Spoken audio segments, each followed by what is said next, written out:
Idag ska vi prata om samarbete och vad kanske många inte känner till det är att kommunen och polisen har många samarbeten just när det gäller att främja tryggheten i Skellefteå. Och det här samspelet mellan oss vill jag sätta ljuset på idag och därför har jag naturligtvis bjudit in Lars Westermark som är chef för lokalpolisområdet i Skellefteå. Välkommen hit! Tack så mycket. Från ditt perspektiv som polischef, varför är det viktigt att vi samarbetar? Jag tror det är en grundläggande förutsättning för att både kommuner och i det här fallet Polismyndigheten ska lyckas med våra uppdrag. Mm. Kan du själv berätta lite grann, hur har det här samarbetet utvecklats över åren? Vad är prioriterade arbetet nu jämfört med 10 år sedan? Man kan ju börja med att det finns en lång tradition med samverkan mellan den lokala polisen i Skellefteå och Skellefteå kommun. Och där har ju det har ju anpassats utifrån nya utmaningar som har uppstått.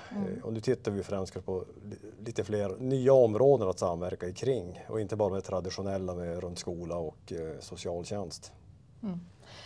Kan du beskriva, om du går in på det ytterligare, vad kan det här handla om för samarbeten idag kontra tidigare? Det vi har infört nu för en tid sedan, det kallas för lokalt operativt samverkan. Det är en samverkansform som sker mellan olika kommunala verksamheter och Polismyndigheten. Och polisens främsta roll i det är att skydda de här tillsynerna. Vi har ju sett att det här är ju en illegal marknad som ofta vi ramlar in i samband med de här tillsynerna. Och det finns ju alltid ett våldskapital där bakom också. Det finns stora pengar att tjäna på att fuska i det här och en stor vilja att undgå lagföring och straff i det. Och därför är det jätteviktigt att vi kan vara med och skydda de här förrättningarna. Så det handlar mycket om ekonomisk brottslighet idag, men kanske också mycket fokus mot unga? Ja precis, det är lite grann två av de benen vi arbetar på. Dels är det ungdomsfokus och där är vi ju starka traditionellt, men vi jobbar ju med helt nya förutsättningar idag än vad vi har gjort tidigare. Det har ju förändrats oerhört mycket.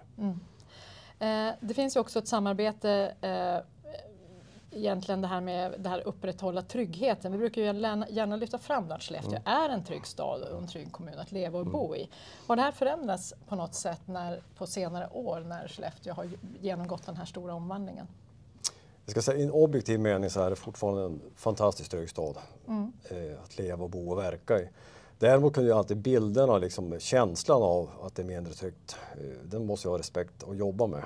Vi färgas också av bilder av vad som händer i vår omvärld och liknande faktorer. Däremot kan jag säga att det har varit mycket fokus kring ungdomar och våld i Sverige de sista 10 åren. Där har ju inte passerat obemärkt Skellefteå heller, vill jag påstå. Men det här är ju något som rör sig främst i kretsen av de kriminella miljöerna. Det jag däremot är orolig för det är att om man säger, den kriminella miljön och deras närhet till de andra ungdomarna är alldeles för nära, och så är det även i Skellefteå. Hur kan vi jobba tillsammans för att förebygga det?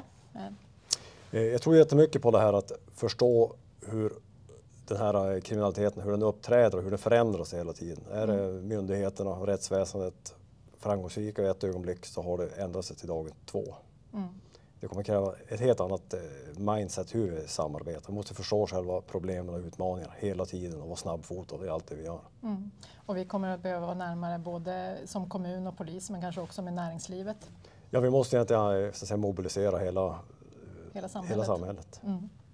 Till sist en liten annorlunda fråga. Just nu är ju många arbetsgivare i full gång då att planera med sina sommarjobbare, och så även kommunen. Finns det sociala aspekter med just det här med sommarjobb som är viktiga att lyfta fram i sammanhanget? Ja, det tycker jag. Jag skulle vilja säga att det är en otroligt viktig investering för framtiden för ungdomar, men även för de som anställer. En unik möjlighet att på sikt rekrytera duktiga ungdomar till vuxenlivet och in i arbetslivet. För vi ser också att just den här övergången in och på vägen in mot vuxenlivet, det händer otroligt mycket saker. Vi kan ju ofta se hur det ser ut på våren och sen jämför med till hösten när skolan börjar, och ibland är det alldeles för dåliga resultat där hos vissa ungdomar. Och då kan det här med vägen till att känna sig behövd och få ett jobb vara en väg till att undvika sådana här fortsatta problem framåt. Ja, man ger ju ungdomarna sammanhang. Det finns goda vuxna förebilder i de här på arbetsplatserna.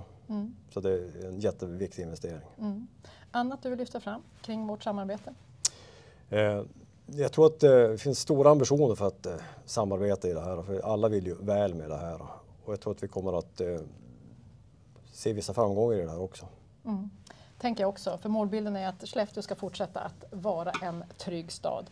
Stort tack Lars Westermark. Vi lär få återkomma till dig vad det lider. Tack till alla er som har lyssnat. Vi syns igen om 2 veckor.